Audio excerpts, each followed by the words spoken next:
শাহবাগীরা কি জিনিস ইতিমধ্যে কিন্তু আমরা সকলে বুঝে গেছি। এটা 2025 সাল, এটা 2013 সাল না।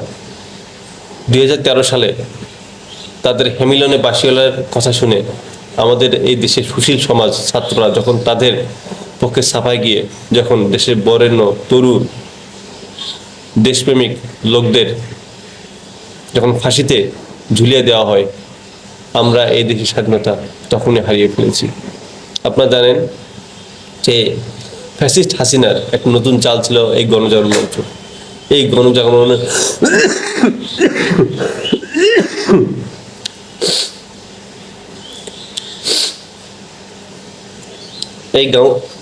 এই গণজাগরণ মঞ্চের পৃষ্ঠপোষক ছিল ডাক্তার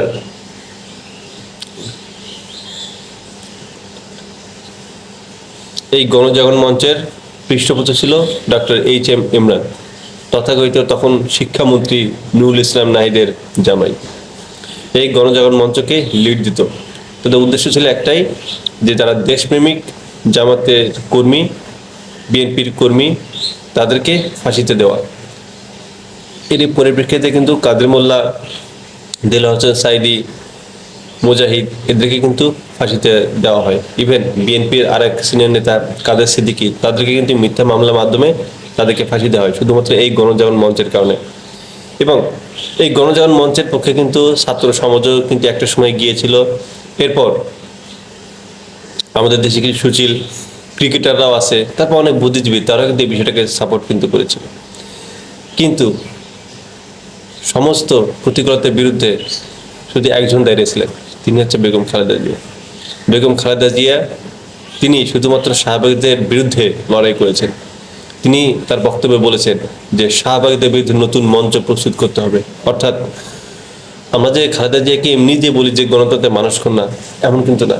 তিনি একজন ত্যাগী নেত্রী। তিনি গণতন্ত্রের জন্য যা করেছেন সেটা আমাদের দেশের মানুষ সারা জীবন মনে থাকবে। কই ফ্যাসিস্ট হাসিনা, কই খালেদা জিয়া, আকাশ পাতাল তফাৎ। যে শাহবাগীরা আমাদের এই দেশটাকে অস্থিতিশীল করার চেষ্টা করতেছে, যারা এই সুন্দর দেশটাকে পরিকল্পিতভাবে ভারতের রাজত্ব কায়েম করার জন্য দেশটাকে ধ্বংস করার পরিকল্পনা করতেছে, যারা সমকামিতার মতো বিষয়টাকে প্রমোট করতেছে, তাদের বিরুদ্ধে আগেই বিদ্রোহ ঘোষণা করেছেন বেগম খালেদা জিয়া। বুঝতে পারছেন যে সেই সময় বিএনপি গিয়েছিল, আজ সেই বিএনপি হারিয়ে গেছে। যাই হোক, খালেদা জিয়া এবং শেখ হাসিনার মধ্যে অনেক অনেক পার্থক্য। যদি এই দুজনের মধ্যে সব থেকে বড় পার্থক্য করতে চান, সেটা হচ্ছে যে এটা শাহবাগীদের বিরুদ্ধে অবস্থান। একজন শাহবাগীদের উস্কে দিচ্ছে দেশকে স্বতন্ত্র করার জন্য, দেশের দেশপ্রেমিকদের ফাঁসিতে ঝোলানোর জন্য, তাদেরকে হত্যা করার জন্য। আরেকজন তিনি দেশপ্রেমী মানুষদেরকে বাঁচানোর জন্য তিনি এগিয়ে এসেছেন।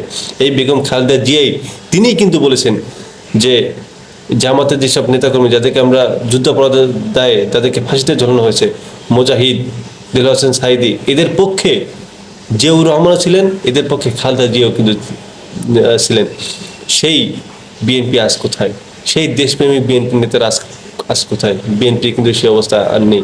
যাই হোক, বিএনপি কিন্তু যথেষ্ট পরিমাণে একজন গণতন্ত্রী জাতীয়তাবাদী আদর্শ একটা দল।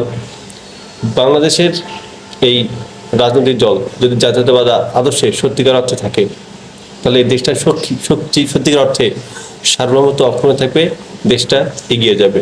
কিন্তু যদি সিনিয়র নেতারা যদি চাঁদাবাজি, তারপর হাজার হাজার কোটি টাকা পাচার, বিভিন্ন অন্যায় অপকর্মের সাথে যদি জড়িয়ে থাকে, তাহলে তো এই দলটা টিকবে না। তাই যদি এই বিএনপির দলটাকে বাঁচাতে চান, খালেদা জিয়ার মতো যারা দেশপ্রেমিক সব নেতারা, যারা ত্যাগী নেতারা, তাদের হাতে ক্ষমতা হস্তান্তর করুন, তাদেরকে বিভিন্ন বড় বড় পদে দেন, দেখবেন বিএনপি আগের মতো ঠিক ফিরে যাবে। এই দেশটাকে যদি একমাত্র রক্ষা করতে পারে কোনো দল, সেটা হচ্ছে একমাত্র বিএনপি। কারণ বিএনপি হচ্ছে অনেক বড় রাজনৈতিক দল, তার যথেষ্ট কর্মী রয়েছে। কিন্তু তথাকথিত আওয়ামী লীগের দালাল, ভারতের এজেন্টদের জন্যই কিন্তু বর্তমানে বিএনপির অবস্থা খুবই খারাপ অবস্থা। এই জন্য বিএনপি এখন চাঁদাবাজি হয়ে যাচ্ছে। বিএনপির মধ্যে বাইরে থেকে লোক ঢুকে বিএনপিকে এখন চাঁদাবাজি, গুন্ডা দল হিসেবে দেখানো হচ্ছে জনগণের সামনে। তাই যদি এরকম একটা রাজনৈতিক দলকে আপনারা এগিয়ে নিয়ে যেতে চান, খালেদা জিয়া, জিয়াউর রহমানের আদর্শে নেতাদেরকে বিএনপি দলে অনেক বড় বড় পদে তাদেরকে দেন, লিড দিতে দেন, দেখবেন এই দলটা অনেক এগিয়ে যাবে।